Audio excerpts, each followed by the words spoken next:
Good morning students, welcome back. तो हमने कल की क्लास में पाइनस में बात की थी मॉर्फोलॉजी की, और हमने मॉर्फोलॉजी में जड़ तना पत्तियों को देख लिया था। ठीक है, पत्तियों में हमने दो प्रकार की पत्तियां, शल्क पर्ण और सामान्य पर्ण देखी थी। एक को बोलते थे हम कैटाविल शल्क पर्ण को, और एक को बोलते थे पर्ण स्पेयर, फोलियर स्फूर के नाम से हम जानते थे सामान्य पर्णों को।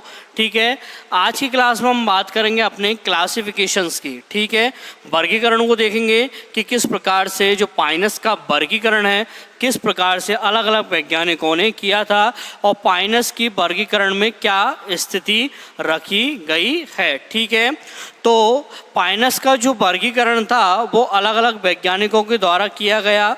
तो सबसे पहले वैज्ञानिक थे हमारे कोल्टर व चैम्बरलिन। कौन से थे? कोल्टर व चैम्बरलिन। तो कोल्टर और चैम्बरलिन दोनों साइंटिस्ट ने क्या किया कि पाइनस का जो भी विभाग था कॉनिरोफाइटा, उसमें अपना एक कुल आता है अपना एक गण आता है कॉनिफेरल्स, क्योंकि हमने पहले ही बता चुके हैं जो पाइनस है गण कॉनिफेरल्स का सदस्य होता है। तो कोल्टर व चैम्बरलिन ने कॉनिफेरल्स गण को सामान्यतः दो मुख्यतः कुल में उन्होंने विभाजित किया गया था। तो इन्होंने क्या किया, कॉनिफेरल्स गण को दो कुलों में विभाजित किया। ठीक है, तो दो कुल कौन कौन से थे? पहला कुल उन्होंने बनाया था पाइनेसी। कौन सा बनाया था? अपना पाइनेसी कुल यहाँ पर हमें देखने को मिला। ठीक है, और दूसरा कुल उन्होंने बनाया टैक्सेसी का। कौन सा बनाया? टैक्सेसी। ठीक है, तो पाइनेसी और टैक्सेसी यहाँ पर हमारा दो कुल हमें यहाँ दिखाई देते हैं। ठीक है, तो कोल्टर व चैम्बरलिन के द्वारा यह वर्गीकरण सर्वप्रथम यहाँ पर दिया गया था, जो कि बहुत सिंपल, बहुत साधारण प्रकार का ये वर्गीकरण था, जिनमें उन्होंने केवल दो ही कुलों को बताया, पाइनेसी और टैक्सेसी।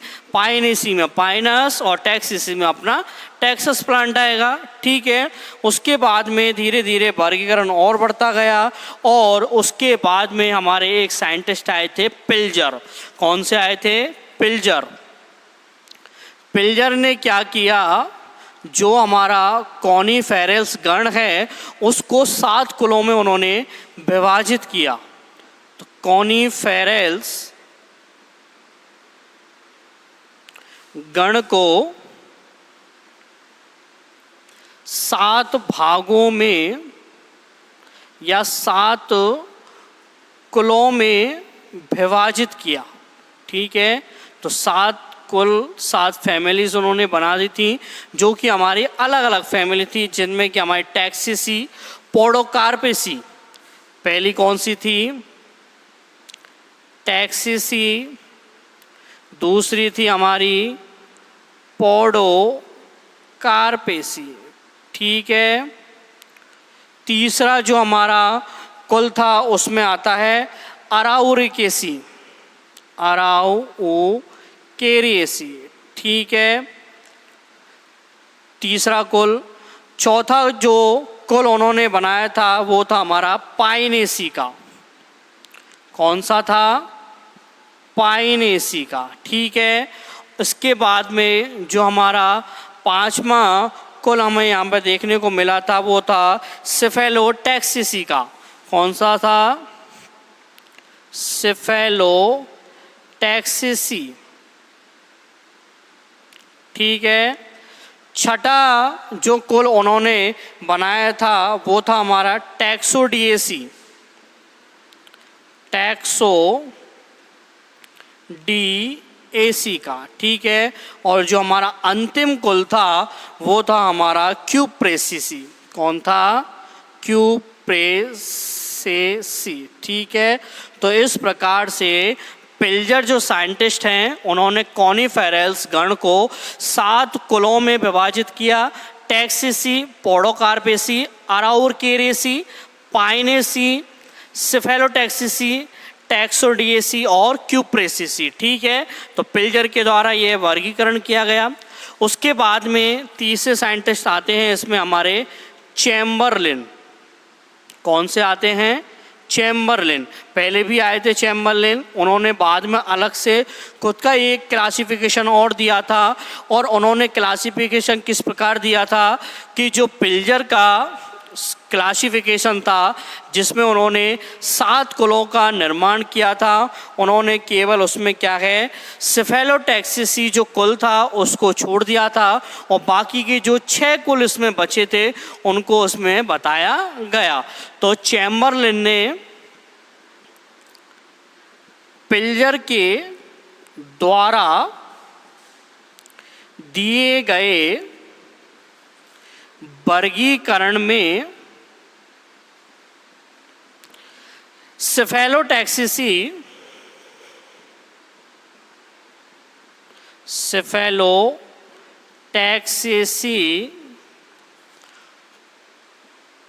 कुल को छोड़कर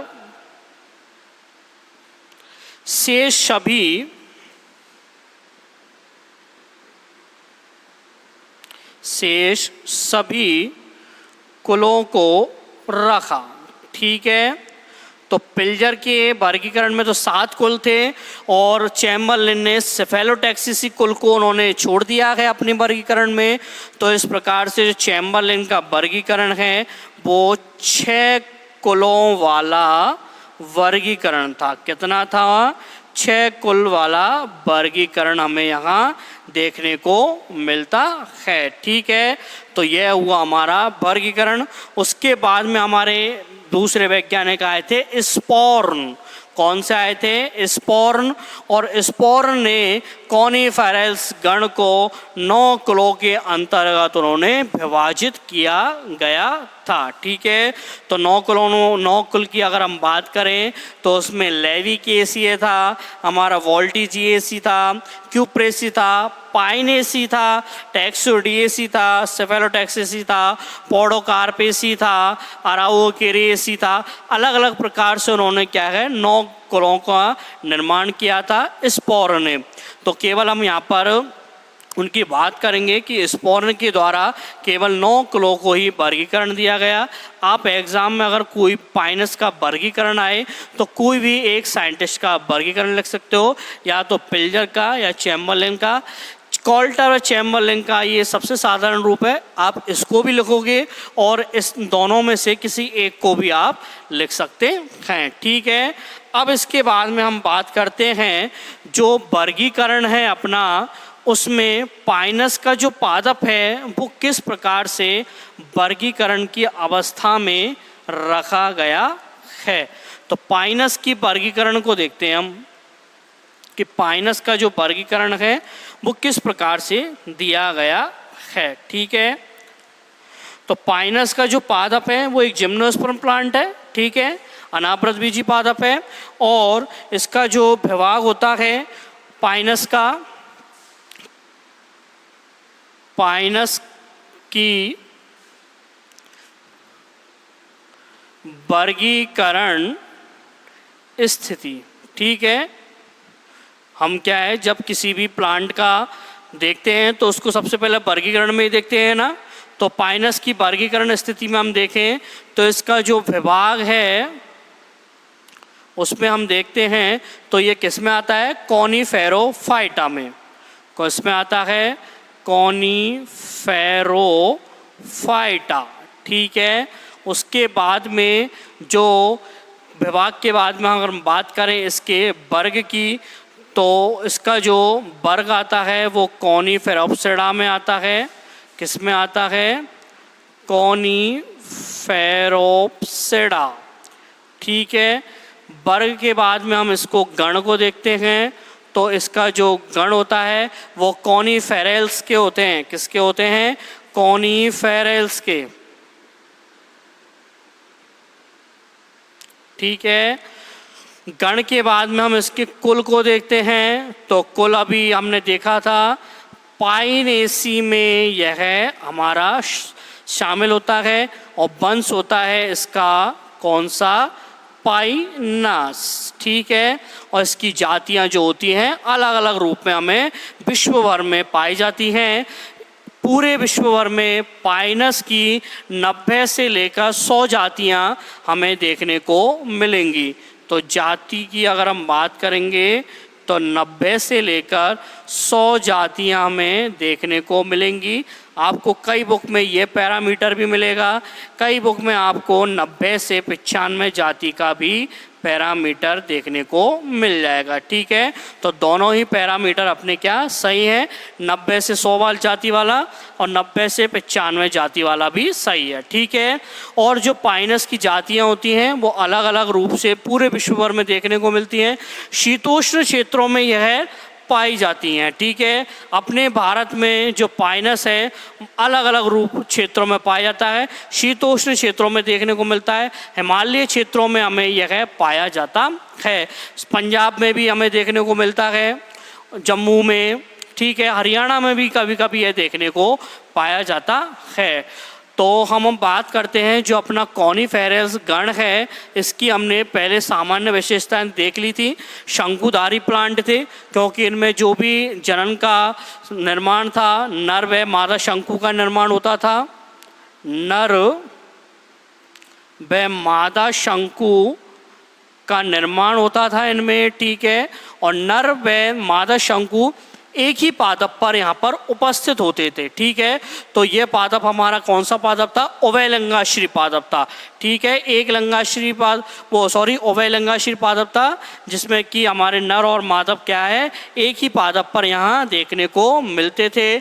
जो कॉनिफेरल्स के जो सदस्य थे वो सदा हरित थे, हरे पादप थे, अत्यधिक संख्या में ये वृद्धि करते थे और इनकी जो ऊंचाई है वह भी अत्यधिक क्षेत्रों में कई मीटर तक यह देखने को पाई जाती थी। ठीक है, तो ये हो गया अपनी पाइनस की वर्गीकरण स्थिति। ठीक है, अब इसके बाद में हम बात करते हैं जो पाइनस की पूरे विश्व में 90 से 100 जातियां पाई जाती हैं, तो अपने भारत में केवल पाइनस की 6 ही जातियां हमें यहाँ देखने को मिलती हैं। कितनी जातियां, 6 जातियां। तो भारत में केवल 6 जाति 6 स्पीसीज हमें यहाँ देखने को मिलेंगी, जिनमें Pinus gerardiana, Pinus roxburghii, Pinus wallichiana, Pinus merkusii, Pinus insularis और पाइनस आर्मंडाई। ठीक है, तो पाइनस की कितनी जातियाँ मिलेंगी भारत में, 6 जातियाँ यहाँ देखने को मिलती हैं। तो उन 6 जातियों के बारे में हम देखते हैं कि उन जातियों की क्या क्या विशेषताएं होती हैं। एक कॉमन कैरेक्टर्स के रूप में हम उनको जान लेते हैं। तो सबसे पहले हम बात करेंगे पाइनस जियार्डियाना की। किसकी बात करेंगे, पाइनस जियार्डियाना। ठीक है, और पाइनस जियार्डियाना जो जाति है वो हमारे भारत में उत्तरी और पश्चिमी हिमालय क्षेत्रों पर देखने को मिलेगी। ठीक है, किसमें, उत्तरी व पश्चिमी हिमालय क्षेत्र में। ठीक है, इन क्षेत्रों में ये दिखाई देगी। और जो पाइनस जियार्डियाना की जाति है उसमें हम देखते हैं, इसको सामान्यतः तौर पर हम त्रिपर्णी पादप के रूप में भी हम इसको जानते हैं। किस रूप में, त्रिपर्णी पादप। ठीक है, और त्रिपर्णी पादप हम क्यों कहेंगे, क्योंकि इसका जो बौनी शाखाएं होंगी, बौना प्रो होगा, उस पर पत्तियां 3 के समूह में यहाँ उपस्थित होंगी। तो बौने शाखा या बौने प्रोह पर पत्ती 3 के समूह में उपस्थित होती हैं। कितने समूह में उपस्थित होंगी, यहाँ पर हमें 3 समूहों में उपस्थित होंगी। ठीक है, जो पाइनस जियार्डियाना होता है उसको हम चिलगोजा पाइन के नाम से भी जानते हैं। किसके नाम से जानते हैं इसको? चिलगोजा पाइन। और चिलगोजा पाइन के नाम से इसको हम जानते हैं। तो इस पाइनस के जो बीज होते हैं उनको हम सूखे मेवे के तौर पर इनको खाए जाते हैं। ठीक है, तो इनके जो बीज होते हैं सूखे मेवे के रूप में खाए जाते हैं। ठीक है, तो यह होगी हमारी पहली जाति पाइनस जियार्डियाना, जिसमें क्या है उत्तरी पश्चिमी हिमालय क्षेत्रों में है, त्रिपर्णी पादप है। यह इसका इम्पोर्टेंट है क्योंकि इसको त्रिपर्णी पादप के रूप में पाया कहते हैं। प्रॉपर 3 पत्तियां यहाँ पर 3 समूह के पाई जाती हैं। एक समूह में 3 पत्तियां यहाँ देखने को मिलती हैं। चिलगोजा पाइन के नाम से भी जानते हैं। बीज जो होते हैं वो सूखे मेवे के रूप में खाने को मिलते हैं। ठीक है, अब हम बात करते हैं अपनी दूसरी जाति की, और वो है अपनी पाइनस रॉक्सबर्गाई। कौन सी है? Pinus roxburghii. पाइनस रॉक्सबर्गाई की जो जातियाँ होती हैं वो हमें पंजाब, हरियाणा, उत्तर प्रदेश, जम्मू व पश्चिमी हिमालय क्षेत्रों में, कहाँ पर? पश्चिमी हिमालय में, वहाँ पर ये इनको हम देख सकते हैं। पाइनस रॉक्सबर्गाई जो होता है उसमें हम देखते हैं इसे सामान्यतः तौर पर हम चीड़ पादप भी कहते हैं। कौन सा बोलते हैं इसको? चीड़ पादप के नाम से इसको जाना जाता है, चीड़ पादप। ठीक है, पाइनस रॉक्सबर्गाई के जो पादप होते हैं वो कैसे होंगे? अपने चीड़ पादप होंगे, और इनकी जो शाखाएं होती हैं उन पर मुख्यतः रूप से 5 पत्तियां पाई जाती हैं पर्णपुट पर। कितनी पाई जाती हैं? 5 पत्तियां। तो कल हमने बात की थी पर्णपुट या पर्णस्पर, जो कि सामान्य पत्तियां होती हैं, और इस पर कितनी पत्तियां होंगी? 5। ठीक है, और यह जो पत्तियां होंगी उनको हम यहाँ पर बोलेंगे नीडल्स। क्या बोलेंगे उनको? नीडल्स। तो पत्तियां नीडल्स, नीडल्स कहलाती हैं। ठीक है, पत्तियां क्या कहलाएंगी? नीडल्स, क्योंकि सुई के समान चुभेंगी। आगे का शीर्ष भाग होगा बिल्कुल पतली होंगी और नुकीला इनका शिरा पाया जाता है। ठीक है, जो अपना चीड़ होता है उससे हमें सामान्य तौर पर रेजिन और टर्पाइन या तारपीन हमें प्राप्त होता है। यहाँ पर रेजिन व टर्पाइन, या जिसको हम तारपीन बोलते हैं,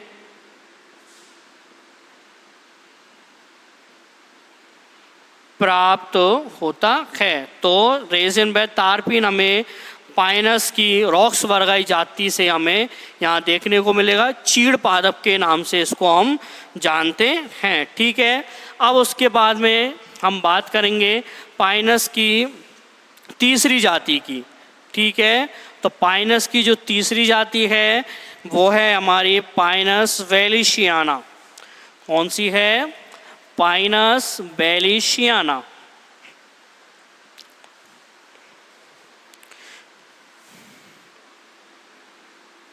वैलेशियाना। ठीक है, और पाइनस वैलेशियाना की जो जातियाँ होती हैं वह हमें उत्तरी हिमालय क्षेत्रों में और पूर्वी हिमालय क्षेत्रों में, उत्तरी व पूर्वी हिमालय क्षेत्रों में पाई जाती हैं। ठीक है, सामान्यतः तौर पर इस पाइनस वैलेशियाना को हम ब्लू पाइन, क्या? ब्लू पाइन के नाम से जानते हैं। ठीक है, और कहीं कहीं पर इसे केल के नाम से भी जाना जाता है। कहाँ पर? उत्तरी व पूर्वी हिमालय क्षेत्रों पर है ब्लू पाइन, और केल के नाम से भी इसको हम जानते हैं। पाइनस जो वेलिशियाना होता है, इसके पर्ण स्पर पर 5 सुई जैसी पत्तियां हमें देखने को मिलेंगी। पर्ण स्पर पर 5 सुई के समान पत्तियां यहाँ पर उपस्थित होंगी। ठीक है। पाइनस वेलिशियाना से सामान्यतः तौर पर हमें रेजिन व टिम्बर या लकड़ी प्राप्त होती है। इससे क्या प्राप्त होगा? इससे हमें रेजिन व लकड़ी, टिम्बर, यह प्राप्त होता है हमें। ठीक है। तो यह हो गई हमारी पाइनस वेलिशियाना। उसके बाद में हमारी जो नेक्स्ट जाति आती है वो है हमारी पाइनस इंसुलेरिस। कौन सी है? Pinus insularis. और पाइनस इंसुलेरिस का हम क्या है, सामान्य तौर पर औषधीय उपयोग में भी इसको काम में लेते हैं और ज़्यादातर इसको खांसी में हम इस काम में लेते हैं। तो पाइनस इंसुलेरिस, पाइनस इंसुलेरिस है वो हमें जम्मू, अपने पंजाब में, आसाम में आदि क्षेत्रों में यह पाई जाती है। औषधीय उपयोग में काम में लेते हैं इसको, औषधीय रूप में कार्य करती है और खांसी के रूप में हम इसे काम में लेते हैं। इसलिए इस पादप को हम खांसी चीड़ के नाम से भी जानते हैं। तो खांसी के रूप में उपयोग ली जाती है, इसलिए हम इसको बोलते हैं खांसी चीड़। क्या बोलते हैं इसको? खांसी चीड़। ठीक है। और जो पाइनस इंसुलेरिस है उससे सामान्य तौर पर हमें रेजिन और हमें लकड़ी प्राप्त होगी। ठीक है। रेजिन प्राप्त होगा ज़्यादा मात्रा में, लकड़ी कभी कभी प्राप्त हो सकती है, लकड़ी ज़्यादातर इसके काम में नहीं ली जाती है। ठीक है। और पाइनस जो इंसुलेरिस है सामान्यतः 30 से 50 मीटर तक ये लंबे होते हैं और इनके पर्ण स्पर पर, पर्णपुट पर हमें कितनी पर्ण मिलेंगी? 5। तो पर्ण स्पर या पर्णपुट पर हमें 5 पत्तियां होंगी और वो ही निडल के समान होंगी। ठीक है। 30 से 50 मीटर लंबे पादप ये दिखाई देते हैं। ठीक है।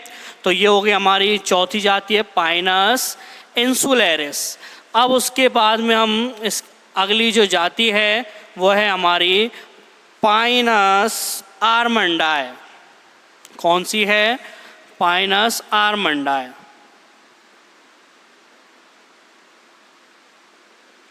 और पाइनस जो आर्मंडाई की जातियां हैं वो हमें पश्चिमी बंगालों में, उत्तरी पूर्वी क्षेत्रों में यहाँ देखने को मिलेगी। तो पश्चिम बंगाल, ठीक है, उत्तरी पूर्वी क्षेत्रों में, ठीक है।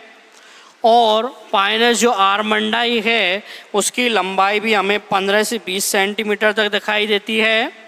ठीक है। 15 से 20 मीटर लंबा होता है। और पाइनस आर्मंडाई है उससे हमें रेजिन प्राप्त होता है। ठीक है। और यह जो पादप है उसमें हमें पर्ण स्पर पर 5 पत्तियां हमें यहाँ दिखाई देती हैं। ठीक है। तो ये हो गई हमारी 5वीं जातियाँ जो कि हमारी पाइनस आर्मंडाई। अब उसके बाद में हम हमारी जो लास्ट जाति है भारत में पाई जाने वाली, जो कि बहुत कम हमें देखने को मिलती है, और वह है हमारी पाइनस मर्कुसाई। कौन सी है? पाइनस मर्कुसाई। और पाइनस जो मर्कुसाई है पश्चिमी बंगाल में ये ज़्यादा तौर पर हमें देखने को मिलता है। कहाँ पर? पश्चिम बंगाल में। ठीक है। और पाइनस मर्कुसाई जो पादप है सामान्य तौर पर धीरे धीरे वृद्धि करने वाला होता है। 150 से 700 मीटर तक की ऊंचाई वाले क्षेत्रों में यह पाए जाते हैं। मीटर वाले क्षेत्रों में देखने को मिलते हैं। जो पाइनस मर्कुसाई की लंबाई होती है वो हमारी 10 से 15 मीटर ही लंबा यह पादप होता है। ठीक है, पाइनस मर्कुसाई के पर्णपुट या पर्ण स्पर पर हमें 2 सूच्याकार पर्णें ही दिखाई देती है। कितनी? 2 सूच्याकार पर्ण। ठीक है, इनका सिरा कैसा होगा? नुकीला होगा। ठीक है, तो ये इस प्रकार से हमारी जो भारत में 6 जातियां हैं, Pinus gerardiana, Pinus wallichiana, Pinus roxburghii, Pinus insularis, Pinus armandii और पाइनस मर्कोसाई, अलग अलग प्रकार से हमें देखने को मिलती हैं। पाइनस इंसुलेरिस का हमें खांसी में उपयोग होता है, इसलिए इसे खांसी चीड़ के नाम से जानते हैं। एग्जाम में ये 1 नंबर पूछा जाता है। ठीक है, उसके बाद में जो हमारा ब्लू पाइन था जिसको हम बोलते थे पाइनस बेलिशियाना, और उसे केल के नाम से भी हम जानते हैं। ठीक है, तो इस प्रकार से हमारे क्या है, ये पाइनस की जो वर्गीकरण है वो हमारा कंप्लीट होता है। ठीक है, अब हम नेक्स्ट क्लास में बात करेंगे अपने पाइनस के इंटरनल स्ट्रक्चर्स की। ठीक है, तो इंटरनल मॉर्फोलॉजी या एनाटॉमी की हम बात करेंगे, जिसमें कि जड़, तना, पत्तियां वो ही अपना क्रम होगा जैसे हमने साइकस में देखा था। तो उसको हम नेक्स्ट क्लास में देखेंगे। आज की क्लास के इतना ही। धन्यवाद। Thank you.